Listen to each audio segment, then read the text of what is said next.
Hey, welcome to this video series where I'm going to talk about my history and experience with fitness and why I love it so much.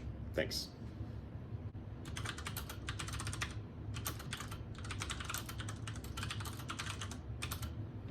Why, hello. I didn't see you there. I love fitness. I am a weird person who doesn't need a sport to get in shape. I like moving and training for training's sake. I like the feeling of moving under my own power. I've experienced the runner's high, the bodybuilder's pump. I love it all. In another life, I could have been a CrossFitter. When I was a kid, I loved the Power Rangers and Teenage Mutant Ninja Turtles. This was my first experience with the martial arts, and I loved it. My first coaches were very good in my nostalgic memory. They taught traditional karate techniques, but they also let us test them against other students with full contact sparring.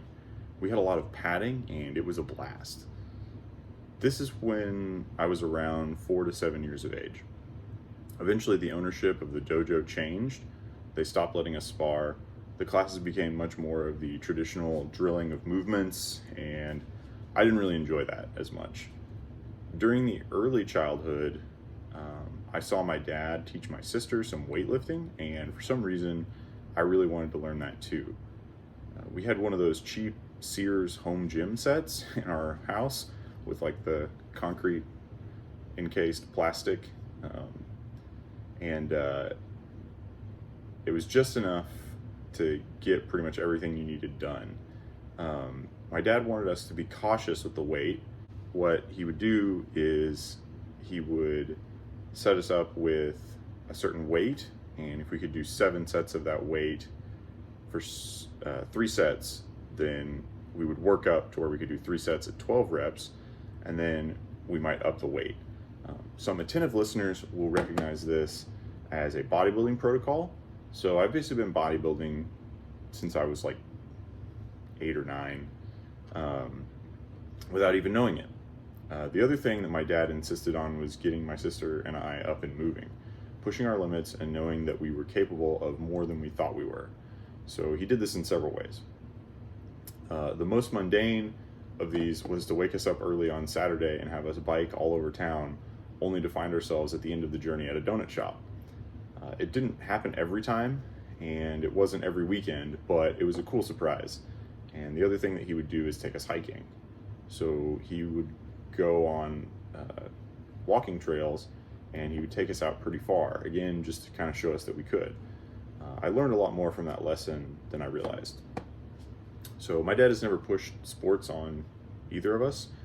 He would show us things and see if we were interested. I remember him taking us out to hit tennis balls, playing catch. There was an amazing racquetball gym, club type thing that we were members of growing up.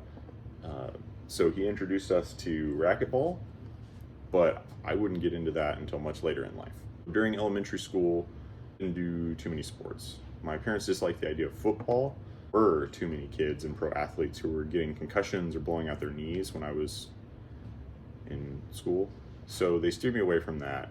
Our church had an indoor soccer league, and I got involved with that for a couple of years. That hooked me up with a kid whose mom ran a local rec team for her son, and I got involved with that for several years.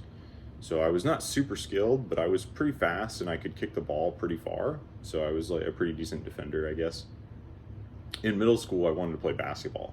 It was a sport that my dad had played when he was younger, so I wanted to try it. I had a lot of friends who were good, and I was just kind of tall for my age, and I had pretty good jumping ability thanks to all the leg strength I had built from bicycling and soccer.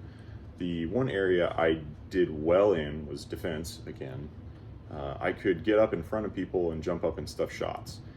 And this is where I discovered I had shoulder problems. Occasionally, when I would block a shot, the upward pressure in my hand, so like, or well, on this side, it happens on both sides, but the upward pressure in my hand would cause my shoulder to just pop out of socket really quick. It would go out and back in. It didn't happen a lot from what I can remember, but it happened enough that I eventually got scared of doing it as much and began my downward decline in basketball career. I also wasn't very quick, and I didn't have good ball handling skills or the ability to shoot. So, and I didn't get any taller. So that pretty much ended that. Middle school was also where I was introduced to wrestling and running. So I did not enjoy the mile run in the fitness tests in school. It was a little too competitive and too fast paced for me. We did one random long run in gym class, and I really loved it. I did my own long run later that summer between middle school and high school. I just started running slowly and I kept going, and for whatever reason I enjoyed that. From there, I did the most strange combination of sports in high school. I kept with wrestling for a couple of years, but by the time I was a sophomore, I felt like I didn't have any future on the team. I was struggling for a JV spot at my current weight of 140 pounds weight bracket, and I was putting on 10 pounds of weight after every season, and I couldn't see myself competing at the higher weight classes. I carry a lot of my weight in my lower body, and it made my hand fighting and wrestling a huge weakness. So, and it seemed like I would only get worse against like the higher weight classes because those guys' arms looked like my legs. So I just didn't want to do that. I also had a few shoulder dislocations similar to what happened in basketball, just throwing underhooks and stuff and getting quick in and out dislocations. I never thought too much about it. We did go to a physiotherapist because one of the times it dislocated, it did stay out for like probably a minute, and I had to have my dad help me relocate it. And this physiotherapist gave me some exercises to help build up my shoulder, but I never really felt like they helped with what I needed. That feeling without improvement made it really hard to stick with. So I stopped wrestling and focused on cross-country running as my sport. I did track in the off season because it was required, but I was just doing running training year round, and I never competed at a track meet after I proved I was never really going to be able to compete, even at a JV level. I never really competed at cross country for that matter either. I tried to compete, but I never really enjoyed competition. I like pushing myself, but I don't think I need to prove myself against others to have a sense of satisfaction in myself.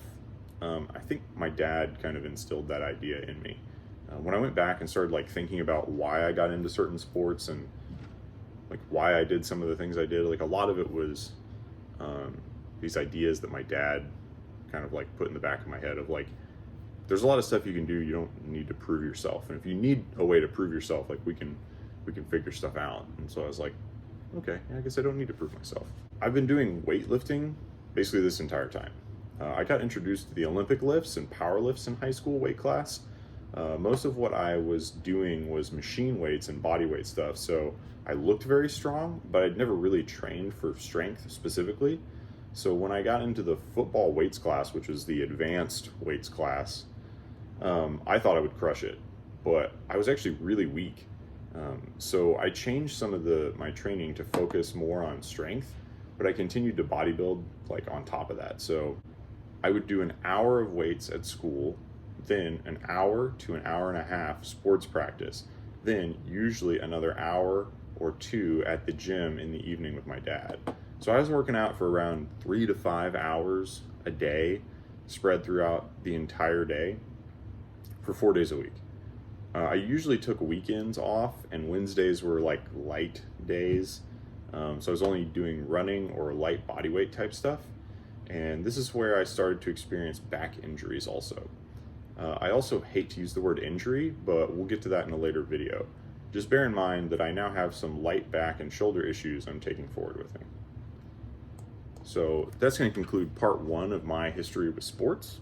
If you liked the video, please subscribe, and I'll see you next time.